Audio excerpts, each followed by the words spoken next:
안녕하십니까? 우리 사랑하는 동탄세안의 성도 여러분, 오늘은 공의와 심판, 회개의 기회라는 제목을 통해서 하나님 말씀을 함께 나누고자 합니다. 먼저 하나님 말씀 아모스 2장 1절에서 6절 말씀입니다. 우리 빨간색 글씨는 성도님들께서 함께 봉독해 주시면 감사하겠습니다. 여호와께서 이와 같이 말씀하시되 모압의 서너 가지 죄로 말미암아 내가 그 벌을 돌이키지 아니하리니 이는 그가 에돔 왕의 뼈를 불살라 재를 만들었음이라. 내가 모압에 불을 보내리니 그리옷 궁궐들을 사르리라. 모압이 요란함과 외침과 나풀 소리 중에서 죽을 것이라. 내가 그 중에서 재판장을 멸하며 지도자들을 그와 함께 죽이리라. 여호와께서 말씀하시니라. 여호와께서 이와 같이 말씀하시되 유다의 서너 가지 죄로 말미암아 내가 그 벌을 돌이키지 아니하리니 이는 그들이 여호와의 율법을 멸시하며 그 율례를 지키지 아니하고 그의 조상들이 따라가던 거짓 것을 미혹되었음이니라. 내가 유다에 불을 보내리니 예루살렘의 궁궐들을 사리라. 여호와께서 이와 같이 말씀하시되 이스라엘의 서너 가지 죄로 말미암아 내가 그 벌을 돌이키지 아니하리니 이는 그들이 은을 받고 의인을 팔며 신 한 켤레를 받고 가난한 자를 팔며. 아멘. 우리는 계속해서 소선지서를 함께 보고 있습니다. 그리고 그 중에서 이 아모스는 이 남유다 사람인데 북이스라엘에 가서 복음을 전했던 선지자였습니다. 또한 그는 선지자 그룹도 아니었고요, 양을 치는 목자인데 하나님께서 그를 부르셔서 이 북이스라엘로 보내셨습니다. 마치 그의 이름의 그 뜻과 같이 짐을 지는 자, 하나님의 말씀을 들고 하나님의 백성에게 가는 일을 이 아모스는 아주 충실히 행했습니다. 이는 마치 우리의 모습을 보는 것 같습니다. 우리는요 모두 다 설교자도 아니고요, 다 신학을 전공한 사람도 아닙니다. 또 교육자들도 아닙니다. 그러나 이곳에 나와서 하나님의 말씀을 함께 보고 있습니다. 우리는 때로는 목자처럼 어부처럼 때로는 이 생활인에 불과하지만 하나님은 우리에게 하나님의 말씀에 짐을 지라고 말씀하십니다.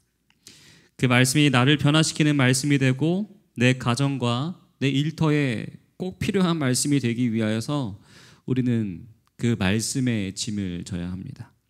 그것이 바로 아모스의 사명이었고 오늘날 아모스가 우리에게 주고 있는 이 시대의 사명입니다.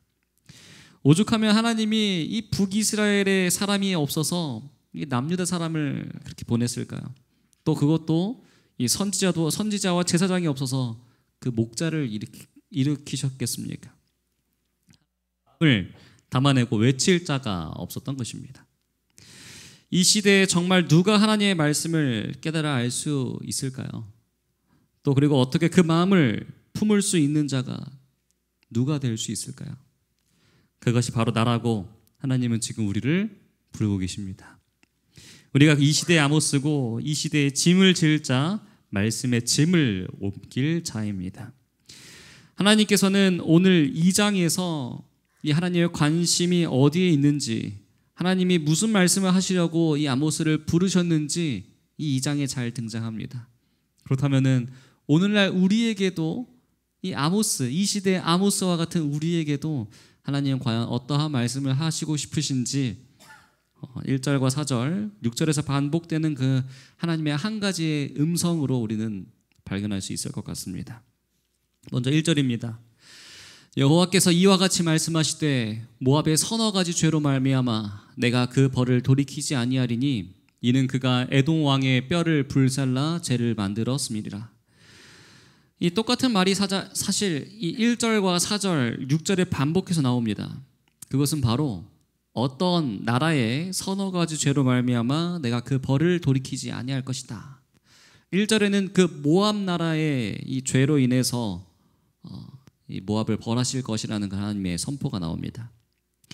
그냥 모압과 유다, 이스라엘 대상만 바뀌고요, 똑같은 말로 1절과 4절, 6절에 반복되고 있습니다.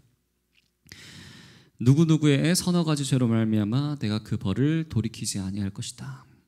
이 반복되는 이 문구 그리고 이 문학적 이 용어는요, 성경에서 정말 중요합니다. 그렇다면 1절에서는 모압, 4절에서는 유다, 6절에서는 이스라엘 대상만 다루고 하나님은 계속해서 똑같은 말씀을 하고 계시는데, 이들의 죄로 인해서 하나님께서는 그 벌을 돌이키지 않겠다라는 그러한 말씀을 아주 강조하고 계시는 것이죠. 근데 우리가 생각하기에는요, 서너 가지의 죄라고 생각하시면 어떻게 생각이 되십니까? 네, 너무 조금입니다. 우리 자신을 돌아볼 때요, 나에게 있어서 서너 가지 죄밖에 없다라고 생각하시면은 어떻게 생각하십니까? 사람이 죄를 지으면서 살아가는데 서너 가지의 죄밖에 없대요. 좀 괜찮은 사람이지 않습니까? 그래도 법을 잘 지키고 아주 좋은 사람이라고 평가를 할 수 있을 것 같아요. 그런데 하나님은 왜 고작 서너 가지의 죄에 이렇게 흥분하고 계시는 것일까요?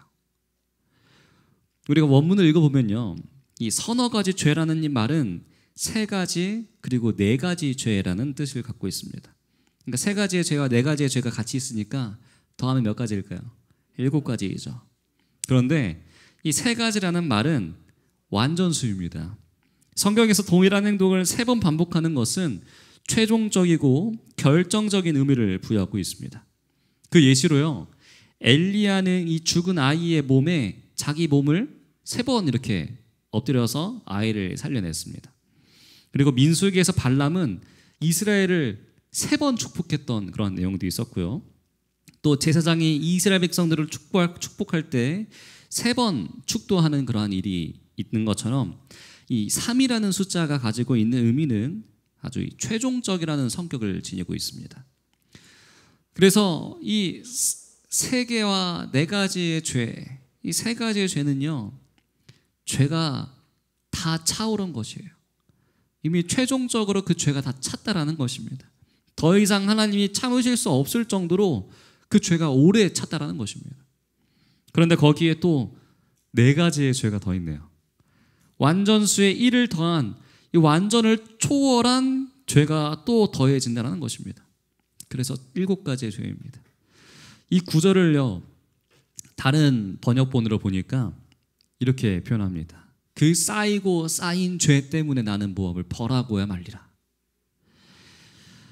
즉 우리는 이 3가지 그리고 4가지 정도가 아니라 완전하게 이 죄의 행위로 가득 차 있는 우리의 이 존재를 만족하지 못하고 거기에 또 죄를 짓고 있는 것이죠. 죄가 죄를 부르고 또 죄가 죄를 낳아서 자꾸만 죄를 낳을 수밖에 없는, 한마디로 말하면은 죄의 공장이라고 하나님은 아주 불가치의 화를 내고 계시는 것입니다. 계속해서 돌아가는 죄의 공장이 바로 모압이었고 유다였고 이스라엘이었습니다. 그리고 그게 바로 우리들이라는 것이에요. 그래서 하나님은 이 모압의 서너 가지 죄로 말미암아 그 벌을 돌이키지 않겠다, 그들에게 완전한 심판과 멸망의 경고로 하고 계십니다. 왜 그랬는가? 이는 그가 이 죽은 에돔 왕의 뼈를 불살라서 이 죄를 만들어 버렸습니다. 이 사람이 죽으면은 묘지에 묻히게 됩니다. 그러면은 사실 그냥 끝난 것이잖아요. 그런데 그 뼈를 다시 꺼내서요, 불살라 재를 만들어 버렸습니다. 여기서 말하는 재는요, 이 시멘트를 만들어 버린 거예요. 시멘트로 석회로 만들어서 큰 돌에 바르고 돌에 바르는 도료로 썼다는 것입니다. 그래서 그 뼈로 만든 그 시멘트를 가지고 자기의 궁궐에다가 그걸 다 칠해버린 것입니다. 인격에 대한 아주 심각한 모독입니다. 이것은 인간이 할 수가 없는 일이죠. 무슨 말일까요? 하나님의 형상인 인간의 존엄성을 훼손했다는 것입니다. 이것을 하나님은 결코 참아서 보고 계실 수가 없는 것이었죠. 그래서 2절입니다. 내가 모압에 불을 보내리니 그리옷 궁궐들을 사르리라. 모압이 요란함과 외침과 나팔 소리 중에서 죽을 것이라. 이 그리옷은 모압의 주요 도시죠. 주요 도시입니다. 근데 하나님이 직접 불을 보내서 그것을 다 살라버리겠다. 마치 소돔과 고모라가 떠오른 것 같습니다. 수많은 유황불들이 떨어졌던 그 자리를 우리는 시각적으로 떠올릴 수가 있는데 그 시각적인 것과 마찬가지로 하나님의 그 심판하시는 장면에는요, 청각적인 것이 등장합니다. 모압이 요란함과 외침과 나팔 소리에서 죽게 될 것이었습니다. 하나님의 심판은 이렇게 시각적이면서 동시에 청각적입니다. 우리의 눈과 귀와 모든 오감들을 다 사로잡는 하나님의 심판이 임하게 될 것인데, 그때 하나님의 행하실 일은 3절입니다. 내가 그 중에서 재판장을 멸하며 지도자들을 그와 함께 죽이리라 여호와께서 말씀하시니라. 이 재판장과 지도자들은 그 당시의 집권자들입니다. 왕과 가장 힘이 있다라는 집권자들을 하나님께서는 칠 것이었습니다. 모든 이들이 이 심판을 다 피할 수가 없다라는 것이죠. 동시에 하나님이 지금 왜 이 심판을 하시는가를 지금 말씀하고 계시는 것입니다. 아모스가 지금 말하고 있는 가장 직접적인 이 심판의 대상들은요, 사실 집권자들입니다. 그 당시에 힘 있는 자들, 가장 부유한 자들이 이 아모스의 심판의 대상들이었습니다. 바로 그 시대의 분위기를 끌어가는 사람들, 그 시대를 주도해 나가는 사람들이 하나님을 버렸고 하나님을 등졌기 때문에 시대가 그렇게 악해질 수밖에 없게 되었던 것이었습니다. 하나님은요, 우리에게 많이 주시면은 그만큼 많이 찾아가십니다. 이 5달란트 받은 자에게 5달란트를 찾아가시는 것이 하나님의 공의이고, 1달란트 받은 자에게 1달란트를 찾는 것이 하나님의 공의입니다. 즉 하나님은 말씀하십니다. 많이 가진 자는 그 받는 것에 대하여 사명감을 가져야 한다는 것이죠. 거룩한 부담감을 가져야 한다고 말씀하시는 것입니다. 그래서 그것이 물질적인 것이든 사회적인 것이든 신앙적인 것이든 하나님이 더 많이 주신 사람일수록 하나님은 그 사람에게 더 많이 찾으신다는 사실입니다. 그래서 우리가 이 시간에 나와서 하나님의 말씀을 받는 우리는요, 신앙적으로 말하면은 사실 많이 받은 자들입니다. 많이 받은 자들에게 하나님이 많이 찾으실 것입니다. 그래서 과연 내가 지금 이곳에 나와서 말씀을 듣는 것만큼 나의 삶의 하루는 어떠했는가, 우리는 돌아봐야 한다는 것이겠죠. 하나님은 지금 교회에 나와서 말씀을 들었다라는 것으로 우리를 찾으시는 것이 절대 아닙니다. 그것으로 만족하시는 것이 아닙니다. 도리어 우리의 일상의 삶 가운데서, 우리의 삶의 현장 가운데서, 우리의 말과 행실과 생각 가운데서 하나님이 원하시는 것들을 찾으실지도 모릅니다. 이 3절의 마지막은 여호와께서 말씀하시니라 라는 말로 끝나게 됩니다. 1절에서부터 3절까지는 이 선지자의 선포를 보여주고 있습니다. 여호와께서 이같이 말씀하시되 누구누구의 서너 가지 죄로 말미암아서 나는 벌을 돌이키지 아니하고, 이렇게 하신 것이죠.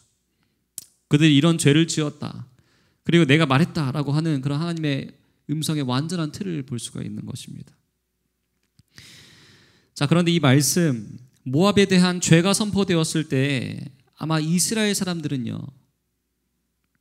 그 모압이 그렇게 벌을 받는 그러한 모습들을 보고 어떠한 마음을 가졌을까요? 사실 모압은 이스라엘 백성들에게 있어서 적이었습니다. 적이 나쁜 일을 당하는 일을 보니까 마음이 어땠을까요? 통쾌하지 않았을까요? 고세했을 것입니다. 왜냐하면 그들이 원수이기 때문에 그렇죠. 잘됐다, 꼴 좋다 그랬을 것이었습니다. 그런데 그때 하나님의 경고는 이제 모압에서 유다로 바뀌게 됩니다. 4절입니다. 여호와께서 이와 같이 말씀하시되 유다의 서너 가지 죄로 말미암아 내가 그 벌을 돌이키지 아니하리니 이는 그들이 여호와의 율법을 멸시하며 그 율례를 지키지 아니하고 그의 조상들이 따라가던 거짓 것에 미혹되었습니다. 모압을 향했던 이스라엘의 그 통쾌하다라는 그러한 시각이 이제는 자신에게도 해당되게 되는 것입니다. 하나님의 경고의 화살은 유다에게로 향하게 되었습니다. 그러면서 유다도 이 서너 가지의 죄가 있다는 것이죠. 쌓고 쌓은 죄가 유다에게도 똑같이 있다는 말입니다. 아주 무서운 말입니다.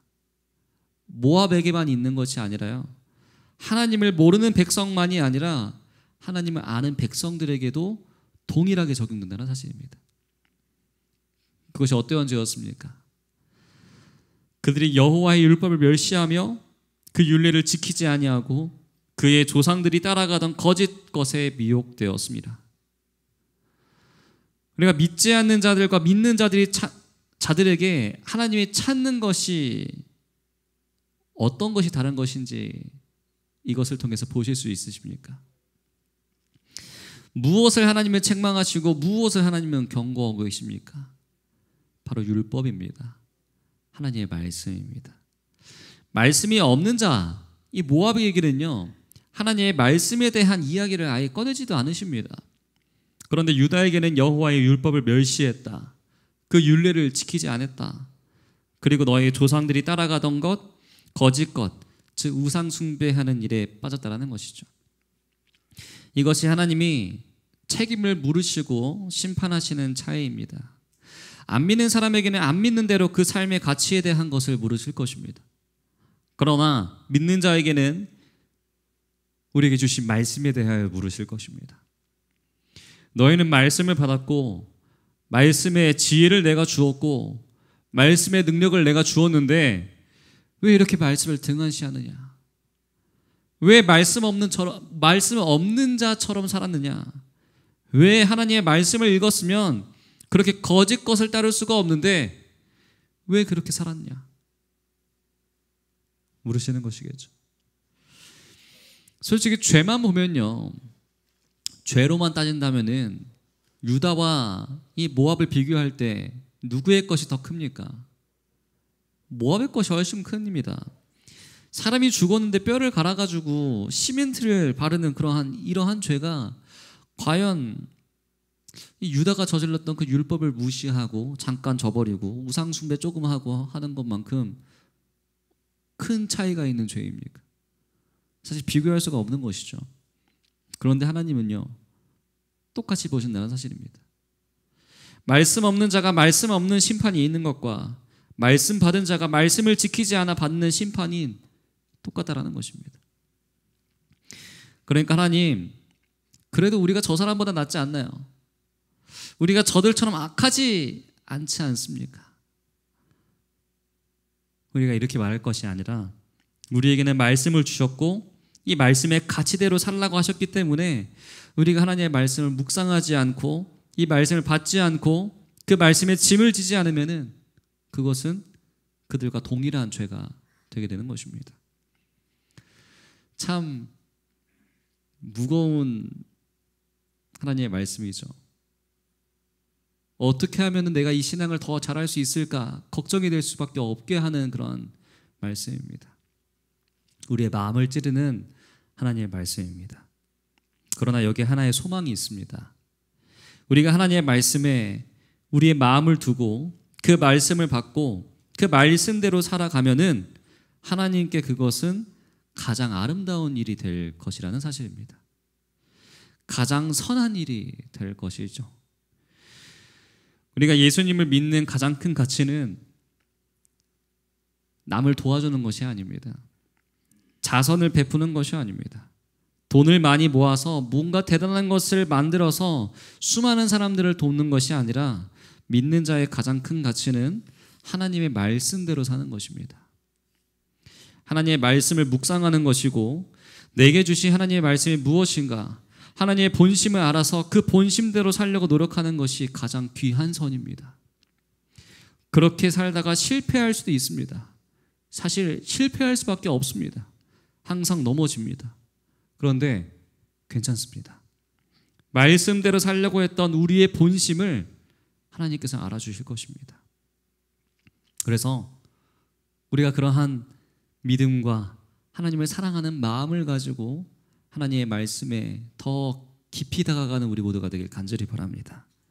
그리하여 하나님께서 우리에게 말씀하시고 있는 가장 선한 일을 행함으로 하나님께 기쁨을 드릴 수 있는 하나님의 거룩한 백성들이 되길 간절히 바랍니다.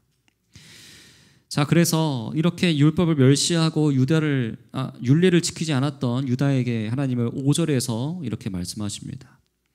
내가 유다에 불을 보내리니 예루살렘의 궁궐들을 다 사르리라. 아까 모압에 불을 보내서 그리옷 궁궐들을 다 사른다라고 했을 때 이건 우리의 마음에 어떠한 감동이 사실 없습니다. 당연하지 않습니까? 모압이 어떠한 족속들입니까? 이스라엘을 그렇게 괴롭혔던, 하나님의 계획을 그렇게 방해했던 나쁜 족속들이지 않습니까?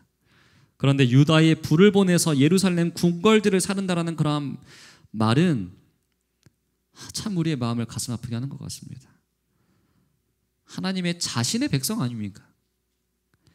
내 자식이고 내 자녀의 궁궐에 불을 보내서 다 살라버리겠다. 이게 얼마나 하나님의 가슴 아픈 이야기입니까? 얼마나 하나님께서는 어마어마한 아픔이고 슬픔이실까요? 그런데 하나님은 왜 그렇게 하시는 것일까요? 말씀을 버린 백성들에게는 소망이 없기 때문에 그렇습니다. 하나님의 말씀을 떠난 백성은 하나님의 자녀라고 할 수 없기 때문에 하나님은 그들에게 불을 보내셔서 예루살렘 궁궐들을 사른다라고 말씀하시는 것입니다. 자, 그런데 여기까지만 해도요, 북이스라엘 사람들은 코웃음을 쳤을 것입니다. 모압이 그렇지, 유다가 그렇지, 다 나쁜 놈들이야. 그런데 이제 결정적으로 하나님의 심판은 그렇게 비웃고 안심하고 있던 북이스라엘을 향해서 막 쏟아지기 시작합니다. 6절입니다. 여호와께서 이와 같이 말씀하시되 이스라엘의 서너 가지 죄로 말미암아 내가 그 벌을 돌이키지 아니하리니 이는 그들이 은을 받고 의인을 팔며 신 한 켤레를 받고 가난한 자를 팔며. 안심하고 있던 이 이스라엘이 깜짝 놀랐을 것입니다. 너희에게도 서너 가지 죄가 있다는 것입니다. 똑같이 있는데 이 죄들은 한두 가지가 아닙니다. 이제 하나님이 마치 기다리셨다라는 듯이 막 쏟아 놓기 시작하십니다. 아모스 1장에서부터 2장까지는 이 7나라들에 대한 심판들이 쭉 이어집니다. 그 이방 나라들의 마지막이 모압이었고 그 다음에 유다였고 마지막으로 북이스라엘입니다. 이 이스라엘은 가장 하나님이 흥분하시면서 가장 강력하게 바라고 있는 나라입니다. 이는 그들이 은을 받고 의인을 팔며 신은 한 켤레를 받고 가난한 자를 팔았습니다. 사람이 사람을 팔았다라는 것이죠. 사람에 대한 가치를 모르며 살고 그것을 인정하지 않았다라는 것입니다. 나는 소중한데 너는 소중하지 않은 존재라고 생각하며 살았다는 것이겠죠. 자신만 중요했던 시대였습니다. 특히 의인들과 가난한 자들을 매매하는 일들이 너무나 많았습니다. 의인들은 여호와를 가까이 하는 자들입니다. 하나님을 가까이 하려는 자, 하나님 말씀대로 살려는 자들을 끌어내서 그들을 팔아버리고 가난한 자, 힘없는 자, 연약한 자들을 팔아버렸습니다. 이 당시에 가난한 자들은 그래도 의롭게 살아보려고 하나님 편에 서보려고 노력을 했는데 가진 자들은 불의하게 살아서 가난한 자들을 다 팔아버렸습니다. 이것이 이 당시에 가장 큰 문제였습니다. 겉으로 보면요, 여로보암 2세 때 가장 부유하고 경제적으로 성장했는데 그 안에서 들어가 보면요, 모든 것이 곪은 것과 터진 것들, 하나님이 눈뜨고 볼 수 없는 죄악들이 너무나 심했던 것입니다. 우리 사랑하는 성도 여러분, 이것이 오늘날의 현대 문명과 너무나 비슷하지 않습니까? 우리는 TV를 통해 수많은 욕망들을 확인하며 살아갑니다. 또 우리는 핸드폰으로 무엇이든지 다 할 수가 있는 시대를 살고 있습니다. 그러나 그러한 가운데 우리는 정말 나 아닌 다른 사람을 귀중히 여기고 그들의 마음에 귀를 기울이고 그들을 존중하며 살아가고 있습니까? 그렇지 않다는 것이죠. 오늘날 우리가 가지고 누리고 있는 것들이 과연 우리를 살릴 수 있습니까?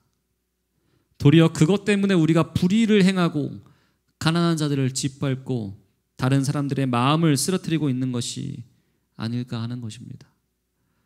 7절입니다. 힘없는 자의 머리를 티끌 먼지 속에 발로 밟고 연약한 자의 길을 굽게 하며 아버지와 아들이 한 젊은 여인에게 다녀서 내 거룩한 이름을 더럽히며. 이것이 그 당시의 사회상이었습니다. 밟았다라는 말이 가지고 있는 의미가 빼앗았다라는 뜻을 가지고 있습니다. 그렇게 해석하면요, 힘없는 자의 머릿속에 있는 티끌 하나까지도 빼앗았다라는 것입니다. 그러니까 얼마나 악독한 것입니까? 나는 잘 먹고 잘 사는데 저 가난한 자의 머릿속에 있는 티끌 하나까지도 내가 발로 밟아서 다 빼앗아 버릴 것이다. 내가 조금이라도 유익이 될 수 있다면은 나보다 힘없는 자를 힘 마음껏 발로 밟고 괴롭히면서 그의 것을 착취하는 모습을 보여주고 있는 것이죠. 게다가 연약한 자의 길을 굽게 했다. 여기서 말하는 연약한 자를 다른 번역을 제가 보니까요, 겸손한 자, 온유한 자라고 표현이 되어 있었습니다. 온유한 자는 하나님을 의지하는 자입니다. 내 자신을 의지하지 않고 하나님을 의지하는 온유한 자, 하나님 앞에 겸손한 자. 그런데 이러한 연약한 자들의 길을 굽게 만들었습니다. 즉 그들을 꽂아내다라는 것이에요. 하나님 뭐하러 믿냐? 돈을 믿으라, 힘을 믿으라, 성공을 믿으라. 우리랑 함께 가자. 그리고 그들의 삶을, 그들의 신앙을 망쳐버렸습니다. 게다가 아버지의 아들은요, 한 젊은 여인에게 같이 다닙니다. 한 몸파는 여인에게 아버지와 아들이 같이 다니는 것이에요. 이 다녔다라는 말은 완료형인데 이것은 습관적으로 아주 일반적으로 누구나 다 공연히 그렇게 했다는 것입니다. 그렇게 해서 하나님의 거룩한 이름을 더럽혔다. 오늘날의 세상과 동일하지 않습니까? 얼마나 성적으로 음란한 시대를 우리는 살아가고 있습니까? 즉 이 백성은 하나님의 백성인데 하나님의 백성이 성적으로 문란해지고 도덕은 파괴되고 정의와 공의는 땅에 떨어졌다는 것입니다. 8절입니다. 모든 제단 앞 옆에서 전당 잡은 옷 위에 누우며 그들의 신전에서 벌금으로 얻은 포도주를 마심이니라. 전당 잡은 옷은 그 사람에게 있어서 생명이었습니다. 그 당시의 옷은 너무나 큰 역할을 많이 했습니다. 이 옷은 이불이었고 자기를 보호할 수 있는 가장 중요한 것이었습니다. 그래서 이것을 빼앗아서 제단 옆에 누웠다라는 것은 돌려주지 않았다라는 것입니다. 그냥 자기의 수많은 좋은 깔개들이 있지만 남의 것을 다 빼앗아서 돌려주지 않는 것이에요. 빛 대신 받아온 포도주를 들이키는데 자기들의 신전이라고 하는, 그들의 신이라고 부르는 우상들 앞에서 그것을 마음껏 즐겼다라는 것입니다. 이것이 그 당시의 모습입니다. 북이스라엘 사람들의 죄는 너무나 많지 않습니까? 모압의 죄가 선포될 때 그들은 비웃었을 것입니다. 그런데 모압은 딱 한 가지 죄밖에 나오지 않습니다.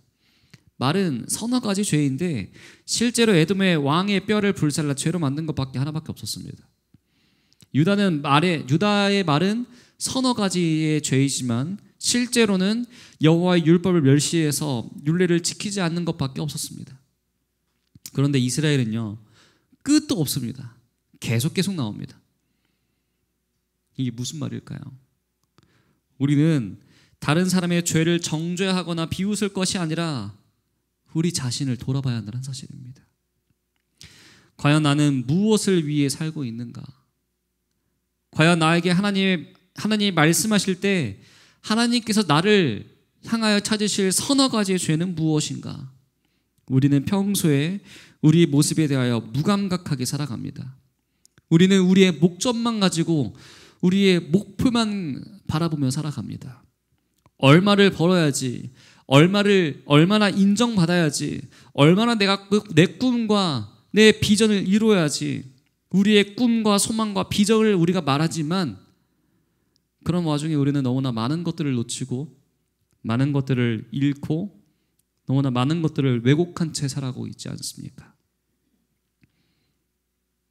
이러한 우리에게 하나님은 돌아오라고 말씀하십니다. 과연 너희가 얻고자 하는 것은 무엇이냐? 너희가 누리고자 하는 것이 무엇이냐? 너희가 자랑하고자 하는 것이 무엇이냐? 그런데 그것을 따라서 결국 가다가 남과의 관계를 잃어버리고 모든 정의는 깨어지고 하나님과의 관계도 더럽혀져서 하나님의 이름이 땅에 떨어지는 이 상황 속에서 너희가 얻으려고 하는 것이 무엇이냐? 라고 묻고 계신 것이겠죠. 오늘 과연 하나님이 우리에게 찾으실 서너 가지의 죄는 무엇이겠습니까? 하나님께서 벌을 돌이키지 않겠다라고 말씀하실 만한 지금 우리에게 말씀하시고 찾으시는 우리의 민낯은 무엇입니까? 온전히 이 시간 하나님 앞에 온전히 회개할 수 있는 우리가 되길 간절히 바랍니다. 그래서 다른 사람은 다른 나라는 다른 누군가가 뭐 어떻다라는 것이 아니라요. 그게 중요한 것이 아닙니다. 다른 사람이 어떻게 행하고 있는 죄가 중요한 것이 아니에요. 지금 내가 행하고 있는 죄, 내 욕심 때문에, 내 목표 때문에 놓치고 있는, 남을 미워하고 남을 존중하지 않고 하나님의 말씀을 멸시하고 내가 하나님의 이름을 땅에 떨어지게 하는 것은 과연 나에게 있어서 없는가? 그리고 만약 있다면은 그것은 과연 무엇인가? 과연 남들이 볼 때 나의 모습은 어떠할까? 내가 보는 나의 모습이 아니라 하나님이 보시는 나의 모습, 말씀에 비춰진 나의 모습은 어떠한 것일까? 오늘 이 시간 우리 함께 하나님 앞에 회개할 수 있게 되길 간절히 바랍니다. 하나님께서 이 말씀을 우리에게 주신 이유가 무엇일까요? 왜 죄를 지적하시고 왜 벌을 돌이키지 않겠다라고 말씀하시는 것일까요? 왜 이러한 무거운 말씀을 통해서 우리의 마음을 힘들게 하시는 것일까요? 돌아오라는 것입니다. 우리가 우리의 죄를 회개하고 하나님께 돌아갈 때 하나님께서는 반드시 우리의 죄를 사하시고 우리를 다시 한번 하나님의 자녀로 품어주실 것입니다. 우리가 간절히 기도할 때 하나님의 우리가 죄를 깨닫게 하시고 그 죄를 버리게 하시고 새로워지게 하시고 하나님의 자녀로 다시 한번 우뚝 서게 하시는 그러한 큰 축복을 함께 누려나가는 우리 모두가 되길 간절히 바라면서 말씀 마치도록 하겠습니다.